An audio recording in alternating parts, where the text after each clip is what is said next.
Triangles chapter देख रहे थे। ठीक है, हमने कॉन्ग्रुएंस के बारे में देखा, व्हाट इज कॉन्ग्रुएंस। ठीक है, व्हाट इज ट्रायंगल्स देखा हमने सबसे पहले, तो फिर व्हाट इज कॉन्ग्रुएंस देखा। ठीक है, उसके बाद हमने देखा क्राइटेरिया फॉर कॉन्ग्रुएंस क्या क्या होता है। थोड़ा क्राइटेरिया ऑफ कॉन्ग्रुएंस पे थोड़ा और बात करते हैं, है ना। सो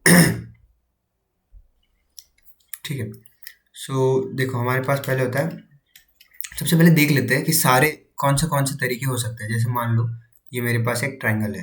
ठीक है, मेरे पास ये एक ट्रायंगल है। अब इसमें क्या क्या हो सकता है, मान लो ए बी सी है, इसमें क्या क्या हो सकता है। या तो देखो सबसे पहले मैं कॉन्ग्रुएंस के लिए क्या, मिनिमम नंबर ऑफ चीज़ें क्या बराबर होनी चाहिए, क्या करस्पॉन्डिंग चीज़ें बराबर होनी चाहिए कि हमको। ठीक है, ये होता है क्राइटेरिया फॉर कॉन्ग्रुएंस। अब मिनिमम चीज़ें क्या क्या हो सकती है, जैसे चार चीज़ें तो बराबर नहीं करनी हमें, है ना। तो और क्या, तीन चीज़ें पे ही हमें कुछ मिल रहा है, तो चार चीज़ों के लिए क्यों जाए, तीन चीज़ों पे ही देखेंगे। दो चीज़ों पे मिल सकता है क्या कुछ, ये देख लेते हैं। ठीक है, दो चीज़ें मतलब क्या हो गया, या तो side side, side angle, angle side, ये सेम ही होता है। ठीक है, एंगल साइड, साइड एंगल कुछ भी लिख लो तो, और एंगल साइड, और होता है एक एंगल एंगल। तो इन दो चीज़ों पे कुछ बराबर मिलेगा क्या, नहीं मिलेगा। तो हमें तीन चीज़ों पे बराबर मिलेगा। ठीक है, तो तीन चीज़ों पे देख लेते हैं, तीन चीज़ों में क्या क्या कॉम्बिनेशन बन सकते हैं। साइड साइड साइड, या तो साइड एंगल साइड। ठीक है, देख लो side side side, side angle side, side side angle भी मिल सकता है, साइड साइड एंगल। ठीक है, साइड एंगल साइड हो गया, साइड साइड एंगल हो गया। अब एंगल साइड साइड मत बोल देना, वो सेम ही चीज़ है। ठीक है, एंगल साइड साइड या साइड साइड एंगल। और क्या हो सकता है, देखो एंगल साइड एंगल हो सकता है, एंगल साइड एंगल हो सकता है, और एंगल एंगल एंगल हो सकता है। ठीक है, एंगल एंगल एंगल हो सकता है, राइट। देखो ये कॉन्ग्रुएंस ऑफ क्राइटेरिया बनाता है, ये नहीं बनाता, ये हमने देख लिया था, है ना। क्योंकि हम अगर पैरेलल लाइंस बनाते जाए, और ऐसी भी, और ऐसी ऐसी, और कैसी होती है, ऐसी भी बनाते जाए और ऐसी भी बनाते जाए। एक मिनट फिर से देख लेते हैं, एक मिनट, इरेजर नहीं चल रहा, हटाओ इन सबको। देखो अगर मैं ऐसी पैरेलल लाइंस बनाता जाऊँ, और मैं ऐसी भी पैरेलल लाइंस बनाता जाऊँ, और मैं ऐसी भी पैरेलल लाइंस बनाता जाऊँ, तो ये सेम एंगल वाले कितने भी ट्रायंगल बन रहे हैं, है ना। तो ये वाला नहीं होगा। ठीक है, अब एंगल साइड एंगल देख लेते हैं। अगर मेरे पास दो एंगल होंगे और एक साइड होगा, तो क्या ये बनाएगा, हाँ ये बनाएगा। अगर मेरे पास दो साइड और एक एंगल होगा, तो क्या ये बनाएगा। मेरे पास अगर साइड एंगल साइड है, तो क्या ये बनाएगा, हाँ ये बनाएगा। अब मेरे पास दो साइड और एक एंगल है, तो देख लेते हैं ये भी। मेरे पास ये एक साइड है, ये फिक्स है, और मेरे पास ये एक साइड है, ये भी फिक्स है, और साइड साइड एंगल, फिर एंगल है। ठीक है, बीच में नहीं है, एंगल साइड में है। अब मेरे पास ये एंगल है, तो क्या ये बनाएगा। मेरे पास ये साइड फिक्स है और ये साइड फिक्स है। ठीक है, ये साइड फिक्स है, तो क्या ये एंगल बनाएगा। तो ये एंगल अगर मेरे को 50 चाहिए, तो ये तो आगे निकल गया, नहीं। हम इस वाली लाइन को थोड़ा इधर भी तो खींच सकते हैं, थोड़ा इधर खींच लेंगे और उसी एंगल पे बनाएंगे, तो ये मैच कर जाएगा। तो side angle, side side angle भी बनाएगा। ठीक है, ये भी बनाएगा। इसमें और एक क्राइटेरिया होता है specially for right angle triangles. तो जैसे ये राइट एंगल ट्रायंगल है, ठीक है, ये राइट एंगल ट्रायंगल है, दिस इज 90 डिग्री। तो इस वाले ट्रायंगल में, राइट एंगल ट्रायंगल में, ये ए बी सी है, कोई भी दो side, any two sides, any two sides अगर बराबर है, any two sides are equal, तो फिर ये क्या हो जाएगा, ये ट्रायंगल कॉन्ग्रुएंट हो जाएगा, मतलब वो रूल फॉर कॉन्ग्रुएंट बनाएगा। तो इसको क्या बोलते हैं, आर एच एस कॉन्ग्रुएंस। ठीक है, इसको बोलते हैं आर एच एस कॉन्ग्रुएंस। अब क्यों ऐसा मैं बोल रहा हूँ, जैसे मान लो ये 3 है और ये 4 है। ठीक है, अगर मैं 3 और 4 का ट्रायंगल बनाऊंगा और उसमें 90 डिग्री बनाऊंगा, ठीक है, या तो कोई साइड और कोई हाइपोटेनियस होना चाहिए, या फिर दोनों साइड बराबर होनी चाहिए। ठीक है, समझ गए ना, कोई भी साइड या हाइपोटेनियस या फिर दोनों साइड। तो वो हाइपोटेनियस सेम ही बनाएगा। 3 और 4 कभी भी अगर साइड्स आते हैं, तो हाइपोटेनियस हमेशा 5 आएगा। अगर 5 का हाइपोटेनियस है और 3 की एक साइड है, तो हमारे पास हमेशा दूसरी साइड 4 की ही होगी। अगर हमारे पास 4 का एक साइड है और 5 का हाइपोटेनियस है, तो हमारी तीसरी साइड हमेशा 3 ही होगी। ये सिर्फ राइट एंगल ट्रायंगल के केस में बोल रहा हूँ। तो इसका रूल क्या बनता है, इसका रूल बनता है कि आपका एक हाइपोटेनियस और एक साइड, हाइपोटेनियस तो एक होता है, hypotenuse and one side of right angle triangle अगर इक्वल है, अगर बराबर है, तो वो दोनों ट्रायंगल्स क्या हो जाएंगे, वो दोनों ट्रायंगल्स हो जाएंगे कॉन्ग्रुएंट। तो वो दोनों ट्रायंगल्स हो जाएंगे कॉन्ग्रुएंट। ठीक है, चलो कुछ क्वेश्चंस ट्राई करते हैं, ठीक है। जैसे हमारे पास है, मान लो ये कुछ ऐसा है हमारे पास, ठीक है। ये एक, ये दो, ये यहाँ बन गया और ये यहाँ बन गया, ठीक है। मैं इसको लेता हूँ ए बी सी डी ई। मान लो अब हमें दे रखा है ये और ये बराबर है और ये बराबर है, ठीक है। तो अभी देखो ये कॉन्ग्रुएंट है कि नहीं, कैसे बताएंगे। तो जैसे हमने देखा था कि लाइन्स एंड एंगल्स वाले चैप्टर में vertically opposite angles are equal, vertically opposite angles are equal. तो ये दोनों एंगल क्या हो जाएंगे, ये दोनों एंगल बराबर हो जाएंगे। तो इससे हमें क्या पता चला, सबसे पहले तो side E C is equals to side B C, right. Side E C is equals to side B C. उसके बाद और क्या हमें पता था, side A C is equals to side D C, side A C is equals to side D C. और हमें अब वर्टिकली अपोजिट एंगल से क्या पता चला कि angle E C D, angle E C D is equals to angle A C D is equals to angle A C D, right. तो अब इससे हमें क्या पता चल रहा है, ये साइड एंगल साइड वाला कॉन्ग्रुएंस रूल लग रहा है। तो therefore by S S congruence, ऐसे लिखना बाय एस एस, ऐसे एग्जाम में लिखना अच्छे से, by S S congruence criteria, criteria, ठीक है। जो भी है लिख देना ये पूरा अच्छे से एग्जाम में। इससे क्या पता चला, triangle A B C is congruent to, is congruent to, ये कॉन्ग्रुएंस का सिंबल है ऐसा, ठीक है। डबल इक्वल बनाओ और उस पर ये टिल्डा, टिल्डा बोलते हैं इसको, टिल्डा बनाओ, ठीक है। डबल ये इक्वल्स टू और इस पर टिल्डा, सो ये हो जाता है कॉन्ग्रुएंस का साइन।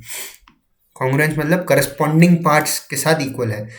तो इज कॉन्ग्रुएंट टू ट्रायंगल। अब आप बताना ध्यान से बिना गलती के, कौन से ट्रायंगल को कॉन्ग्रुएंट रहेंगे ये। सी पे सी मैच करेगा सबसे पहले, तो सी एंगल पे सी एंगल मैच होना चाहिए क्योंकि वो एंगल इक्वल है। तो इस पर हम डैश डैश सी आना ही चाहिए यहाँ पे, ठीक है। अब ए बी के करस्पॉन्डिंग कौन सी साइड है, ए बी के करस्पॉन्डिंग कौन सी साइड है, ए बी के करस्पॉन्डिंग ई डी है। लेकिन हम यहाँ ई डी लिखे या डी ई लिखे, क्योंकि डी ई डी बराबर है तो वो देखेंगे। देखो ये जो एक लाइन थी ये किसके लिए, ए, और ये डी। तो डी, जैसे ए बी लिखेंगे तो डी ई लिखना पड़ेगा, डी ई लिखना पड़ेगा, देखो डी ई लिखना पड़ेगा। तो इससे हमें क्या पता चला, देखो अब करस्पॉन्डिंगली इक्वल होना चाहिए, मतलब A C B is equals to D C E है क्या, देखो A C B is D C E है, ठीक है। फिर ए बी डी ई के बराबर होना चाहिए, ए बी डी ई तो ठीक है, ये तो देखते हैं, ये होना ही चाहिए। बी सी ई सी के बराबर होना चाहिए, बी सी ई सी के बराबर होना चाहिए, बिल्कुल सही। और ए सी डी सी के बराबर होना चाहिए, तो ए सी डी सी के बराबर होना चाहिए, तो ये भी दे रखा है तो ये भी सही है। तो इससे हमें क्या पता चला, करस्पॉन्डिंग कैसे लिखते हैं, बिल्कुल ऐसे ही लिखना। अगर आप एग्जाम में इसको ई डी सी लिख दोगे या सी ई डी लिख दोगे या कुछ भी लिख दोगे तो ये गलत हो जाएगा, तो ये गलत हो जाएगा। इसीलिए करस्पॉन्डिंग वाला जो पार्ट था ना, करस्पॉन्डिंग मतलब हूबहू रिस्पेक्टिवली, इसके रिस्पेक्ट में ये जैसा है वैसा ही उसके रिस्पेक्ट में, मतलब समझ रहे हो ना, रिलेटिव टू दैट, ये दोनों बराबर होने चाहिए। तो इसलिए ये लिखना बहुत इंपॉर्टेंट है। और क्वेश्चंस देखते हैं। जैसे अब मान लो हमें एक दे रखा है, हमारे पास एक क्वाड्रिलेटरल है मान लेते हैं, ठीक है। दूसरा क्वेश्चन मान लेते हैं, एक क्वाड्रिलेटरल है, ऐसा ऐसा कुछ ऐसा और ऐसा, ठीक है। और हमें क्या बोला है कि ये A B C D quadrilateral है और इसमें एक लाइन है जो बाइसेक्ट कर रही है एंगल बी ए डी को, एंगल बी ए डी को बाइसेक्ट कर रही है। बाइसेक्ट का मतलब समझते हो, बाइसेक्ट का मतलब होता है ये बाइसेक्ट कर रही है और इसमें चली गई। बाइसेक्ट मतलब क्या हो गया, ये एंगल इज इक्वल्स टू ये एंगल हो गया, ठीक है। ये एंगल इज इक्वल्स टू ये एंगल हो गया। तो अब और हमें क्या दे रखा है, हमें दे रखा है कि A B is equals to A D, A B ये गिवन है। तो अब हमें प्रूव करना है कि ये दोनों ट्राइंगल्स कॉन्ग्रुएंट है या नहीं। तो देखो कैसे करेंगे, सबसे पहले हमें पता क्या चला, ए बी ए डी के बराबर है, तो लिख दो side A B is equals to side A D, ठीक है। फिर और हमें क्या पता चला, B A C, angle B A C is equals to angle D A C, angle D A C. अब देखो हमें दो चीज़ें तो मिल गई, लेकिन दो चीज़ों से हमारा काम बनेगा क्या, नहीं, हमें और एक चीज़ चाहिए। तो अब ध्यान से देखना, इन दोनों ट्राइंगल्स में ए सी बी और ए सी डी, इन दोनों ट्राइंगल्स में और क्या चीज़ हमें कॉमन मिल सकती है, पॉज करके मेरे को ध्यान से बताना, ठीक है। बिल्कुल सही। ये कॉमन साइड है, ये कॉमन साइड है दोनों ट्राइंगल्स की, तो ये भी क्या हो गया, ये बराबर हो गई, राइट। ये क्या हो गई, बराबर हो गई ना दोनों के लिए। तो इससे क्या पता चला, side A C is equals to side A C, side A C is equals to side A C. इसमें वो लिख देना इन ट्राइंगल, ऐसे शुरुआत में एग्जाम के लिए बता रहा हूँ, in triangle A D C and triangle A C B. पहले ऊपर आप किसी भी ऑर्डर में लिखोगे तो कोई फर्क नहीं पड़ेगा, पहले कैसे भी लिख दो, in triangle this and this.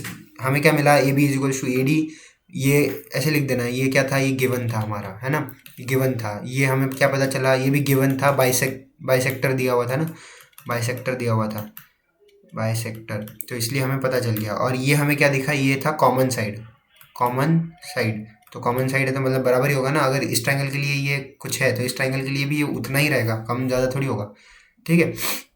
तो इससे हमें क्या पता चला, triangle something is congruent to triangle something. अब समथिंग, अच्छा तो बाय विच रूल, सबसे पहले रूल देख लो, तो क्या दिख रहा है, साइड एंगल साइड दिख रहा है, साइड एंगल साइड दिख रहा है, राइट।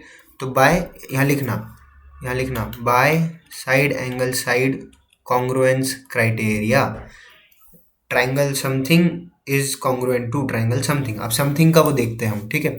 जैसे एंगल कौन सा है, ए वाला एंगल इक्वल है, तो हम अगर ए से शुरुआत करते हैं तो दोनों जगह ए ही होना चाहिए, ठीक है, दोनों जगह ए ही होना चाहिए। और अब हमें क्या पता चल रहा है कि साइड ए बी और साइड ए डी बराबर है, साइड ए बी और ए डी बराबर है, ए बी और ए डी बराबर है, तो ये करस्पॉन्डिंगली आना चाहिए, है ना।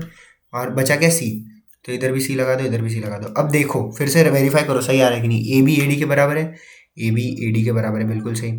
फिर ए सी के बराबर है, देखो ये और ये बराबर है, तो हाँ ए सी के बराबर है। अब angle B A C, angle D A C के बराबर है, B A C angle D A C के बराबर है, हाँ बिल्कुल बराबर है। तो इससे क्या पता चला कि ये दोनों ट्राइंगल्स क्या है, कॉन्ग्रुएंट है, दोनों ट्राइंगल्स कॉन्ग्रुएंट है, ठीक है। तो बस इसके सवाल ऐसे ही आते हैं, ऐसे ही सॉल्व करने होते हैं। इसमें अलग अलग क्राइटेरिया लग जाएंगे, कभी राइट एंगल ट्राइंगल दे दिए जाएंगे ऐसे कुछ, और बोल देंगे ये राइट एंगल है, हाइपोटेनियस बराबर है और एक साइड बराबर है, तो अब बताओ ये ट्राइंगल कॉन्ग्रुएंट है कि नहीं। तो बाय आरएचएस रूल बता सकते हो, या फिर यहाँ पे तो साइड साइड एंगल वाला भी लग जाएगा। वैसे साइड साइड एंगल वाला बोलते नहीं है, तो आरएचएस वाला लगा लेना, है ना। तो बस ऐसा ही चलता है ये चैप्टर, ठीक है।